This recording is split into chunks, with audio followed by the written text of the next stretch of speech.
రేపే శ్రీరామ నవమి అండి. అనగా 27 మార్చి 2026 శుక్రవారము నాడు వచ్చింది. శుక్రవారం రావడం చాలా అంటే చాలా విశేషం. ఎవరికైనా సరే వివాహం కాని వాళ్ళకి వివాహం అవుతుంది, సంతానం కాని వాళ్ళకి సంతానం అవుతుంది. ఎవరైనా సరే ఆర్థిక సమస్యలతో ఇబ్బంది పడుతున్న వాళ్ళకి ధనం పరంగా లోటే ఉండదు.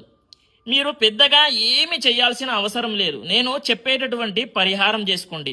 ప్రొద్దున్నే బ్రహ్మ ముహూర్తంలో లేవండి. బ్రహ్మ ముహూర్తం అంటే ప్రొద్దున్నే 4 గంటల నుండి 6 గంటల లోపే లేచి తలస్నానం చేసుకుని సూర్య నమస్కారం చేసుకోవాలి.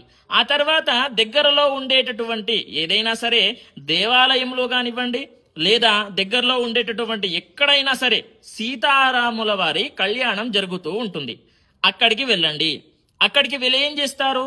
ఆ కళ్యాణంలో పాల్గొనండి. మీ వంతు దక్షిణ సమర్పించుకోండి.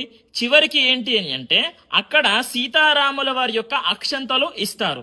ఆ యొక్క అక్షంతలు తీసుకొని మీ యొక్క శిరస్సు పైన ఉంచుకోండి. అప్పుడు ఏంటి అని అంటే సీతారాముల వారి యొక్క ఆశీర్వాదం మీ పైన ఉంటుంది.